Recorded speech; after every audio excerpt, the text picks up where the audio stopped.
प्रेम, अनुराग, भक्ति का भाव हृदय के अंदर प्रस्फुटित होना चाहिए, क्योंकि जिन दर्शन सम्यक दर्शन का कारण है और सम्यक दर्शन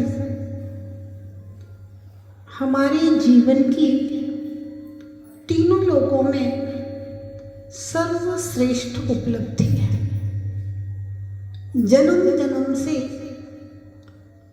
अनंत काल से हमने जिन दुखों को भोगा है वह सम्यक दर्शन नहीं होने के कारण भोगा है, और भविष्य में भी जब तक सम्यक दर्शन प्राप्त नहीं होगा तब तक हमारा दुखों से छुटकारा नहीं होगा, और वह सम्यक दर्शन भगवान का दर्शन, भगवान की भक्ति, भगवान की आराधना से प्राप्त होता है।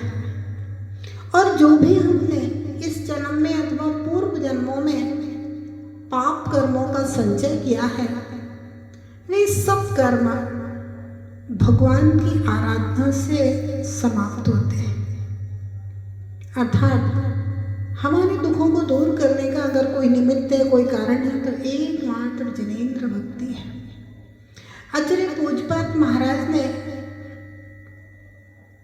शांति भक्ति में लिखा है, न स्नेहा चरणम प्रयांति भगवन पादद्वयम ते प्रजा हेतुस्तत्र विचित्र दुख नित्या संसार घोराणवा अत्यंत स्फुर दुग्ध रश्मि निकर व्याकीर्ण भूमंडलो ग्रीष्मकाल यतीन्द्र पाद सलिल छायानुरागम रवि।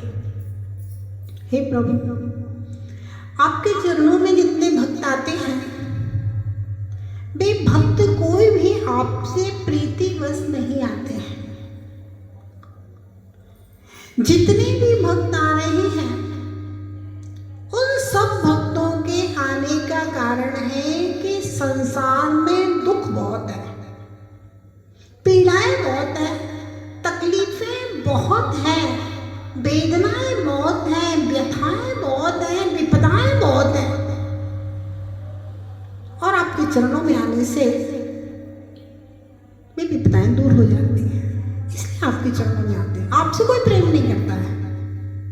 जिस प्रकार से उन्होंने कहा, अगर जेठ मास की बैसाख मास की गर्मी हो, वो भयंकर आसमान से सूर्य तप रहा हो, जमीन तप रही हो एकदम से, उस समय व्यक्ति चंद्रमा की शीतलता से प्रेम करता है,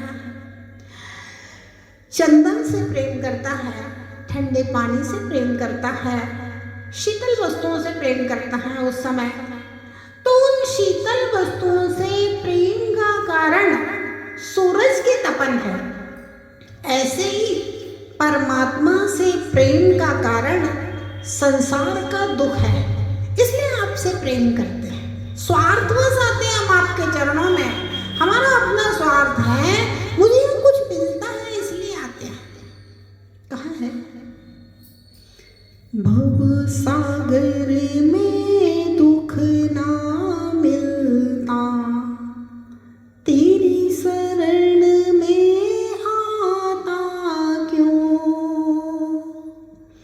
भव सागर में दुख ना मिलता, तेरी शरण में आता क्यों?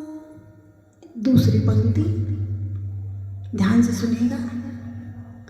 शरण में आकर सुख ना मिलता, शरण में आकर सुख ना मिलता, तेरी शरण में आता क्यों?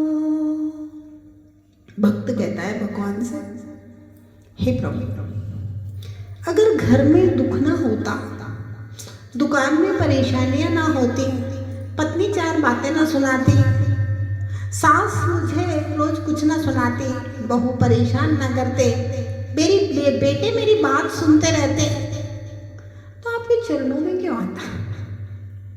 भवसागर में बहुत दुख है, रोग हैं, बीमारियां हैं, व्यापार ढंग के नहीं चल रहे, बच्चों की शादियां नहीं हो रही हैं, बच्चे नहीं हो रहे हैं, ये परेशानी, इसलिए आपके चरणों में आता। भव सागर में दुख ना मिलता, तेरी शरण में आता क्यों? शरण में आके सुख ना मिलता, तेरी शरण में आता क्यों? और प्रभु आपकी भक्ति करने से, आपकी आराधना करने से, आपकी अर्चना करने से, आपकी वंदना करने से ये संसार के दुख अगर नहीं कटते तो क्यों आते आपके पास? मैना सुंदरी ने पूछा था मुनिराज से कि हे भगवान, ये कुष्ठ हुआ है कर्म के उदय से, क्या करें ये कर्म दूर हो जाए, कुष्ठ ठीक हो जाए? महामुनिराज ने कहा, पुत्री, अष्टमी का महापर्व में उपवास धारण करके श्री सिद्ध चक्र महामंडल विधान करो, सिद्धों की परम आराधना करो, इससे यह कुष्ठ रोग दूर हो जाएगा। और मैना सुंदरी ने सिद्ध चक्र की आराधना की, श्रीपाल सहित 700 कोड़ियों के ऊपर गंधोदक का छिड़काव किया, सिद्धों की आराधना से दूर हो गया संकट। सीता के लिए जब अग्नि का कुंड जलाया गया और उस अग्नि के कुंड में अग्नि परीक्षा की बात आए तो उस समय सीता ने प्रार्थना की, हे प्रभु, मैंने हमेशा अपना मन आपकी आराधना में लगाया है, श्री राम के अलावा मन से भी कभी किसी दूसरे पर पुरुष की चाहत नहीं रही और मैं आपकी शरण में हूँ। अगर सच्चे हैं तो सच्चाई का प्रमाण हो, झूठे हैं तो झूठे का प्रमाण हो।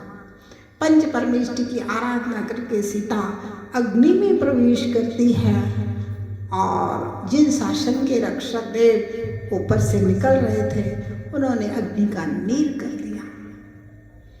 सोमा के जीवन में ऐसी स्थिति आई कि सासू ने नाग रख दिया मटके के अंदर, सोमा निकालती है, वह नाग का हार हो गया, पति के गले में डालती है तो हार का नाग हो गया।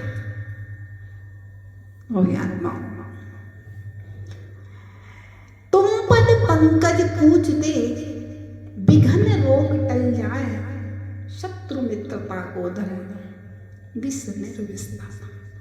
भगवान के चरणों की आराधना से सारे विघ्न टल जाते हैं, शत्रु भी मित्रता को धारण करते हैं। प्रभु, मेरे संसार के दुख भी दूर होते हैं और अंत में मुझे मोक्ष सुख, आत्म सुख, परमार्थ सुख की भी प्राप्ति होती है। ऐसी आपकी मंगलमयी आराधना है। इसलिए प्रातःकाल उठते ही सबसे पहले हृदय में ललक होती है, भगवान के दर्शन करने जाना है, भगवान का अभिषेक करने जाना है, पूजन करने जाना है।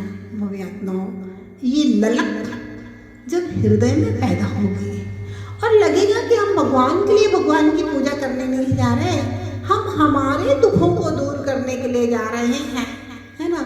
जैसे दुकान पे जाते हो तो एक फायदा होता है कि भैया पैसा कमा के लाएंगे तब घर चलेगा, ऐसे ही भगवान के मंदिर की आराधना करोगे, भगवान की पूजा करोगे, उसी पुण्य से तुम्हारा घर चलेगा। ऐसी ललक आपके अंदर होना चाहिए। तो आपको उठने के बाद में किसी को कहना नहीं पड़ेगा मंदिर जाओ, मंदिर जाओ, मंदिर जाओ, किसी को नियम नहीं देना पड़ेगा। आपके अंदर, खुद के अंदर एक उत्साह होगा, एक अपने अंदर उमंग होगी, तो आपको कुछ भी नहीं दिखेगा। सबसे पहले भगवान की ओर जाने का रास्ता दिखेगा, सबसे पहले मंदिर दिखेगा। और आपका उत्साह नहीं है तो हम कितने भी नियम दे दें, आप सारे नियम तोड़ दोगे, जाओगे तो भी तो बिना मन के सिर पटक करके वापस आ जाओगे। तो अपने अंदर एक उत्साह जगाएं और सोचें, विचार करें कि ये पूजा भगवान के लिए नहीं, ये पूजा मेरे कल्याण के लिए है, ये पूजा मेरे सुख शांति और परिवार में समृद्धि के लिए है। ऐसा मान करके जिनेंद्र भगवान की आराधना के लिए जिनाने जाइए, फिर देखिए आपके घर में सुख शांति संपन्नता निरंतर बरकरार रहेगी। जय बोले महावीर भगवान की जय।